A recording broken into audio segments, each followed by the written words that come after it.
She asked for the divorce over text. The same message included the bank account number for child support.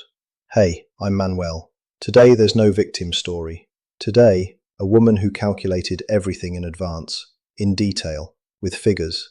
Sometimes I think there's a force in people that only wakes up when everything around them has collapsed. And this story is exactly about that force. Listen. Irene and Danny met at work, typical story. Both in their early 30s, got married quickly, had 2 kids. The kids are now 13 and 11. Danny, department head at a mid-size company, charismatic, confident.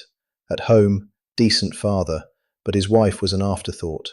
As in, I have a family, I have kids, I have a wife. That's enough. What more do you want?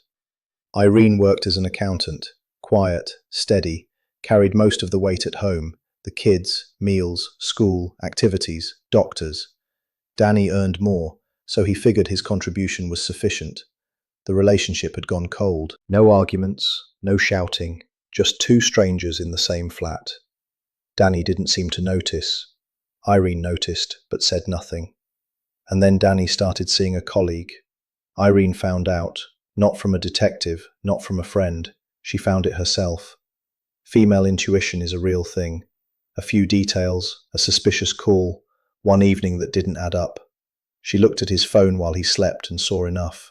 And then, she didn't cause a scene. She didn't cry. She didn't wake him up right then and there. She got up, went to the kitchen, made tea, and started thinking. Irene thought very specifically, what now? If she makes a scene now, he justifies himself, makes promises, maybe apologizes, maybe stops things temporarily. But nothing changes in substance, because the problem isn't that woman. The problem is that their marriage has been empty for years. So she decided to do things differently. Over the next 2 months she gathered information, legal information. She went to see a solicitor, alone, without Danny. Found out everything about the division of assets, child support, how to structure it all so she wouldn't be left with nothing. They had a flat, mortgaged, still 8 years to pay. They had a car. They had a beach apartment that Danny loved more than she did. Irene quietly handled various documents she was legally entitled to handle. Opened account, just hers, not joint. Gradually moved half of their shared savings into it, exactly half, no more, only what was legally hers. She did everything right. Nothing illegal, just prepared herself. 2 months later, Danny went on a work trip, or said he did. Irene used the time to take everything belonging to the kids, all her things and all the documents out of the flat. She moved to her mother's, who had her own flat and was more than happy to take in her daughter and grandchildren. Danny came back. Half the flat was empty. He called. She didn't pick up. He texted.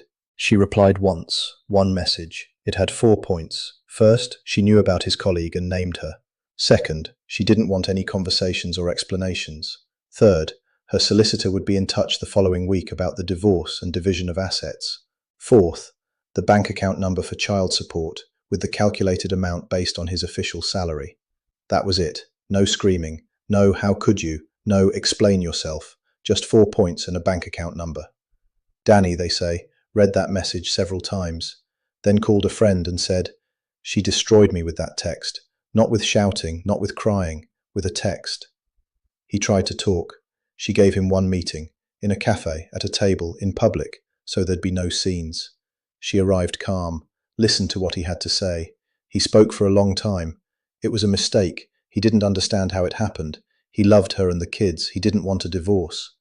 She replied in a few words, "Danny, I don't believe you. Not because you're a bad person, but because you spent 2 months looking me in the eyes and lying to me. Someone who can do that, I no longer trust." She stood up, said goodbye, and left.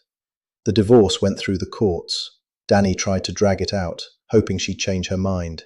She didn't change her mind. They divided everything. Danny got the beach apartment and the car. She got the larger share of the main flat because the court took into account the children living with her. The child support is paid. On time, because Irene's solicitor set it up so that any delay triggers automatic consequences. Danny and the colleague, by the way, broke up within a few months. Classic. He tried to get back together with Irene. She said no. Irene lives with the kids now.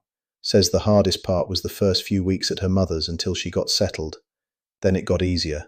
Then easier still. I spent 2 months thinking and preparing, she says, and in those 2 months I made every decision.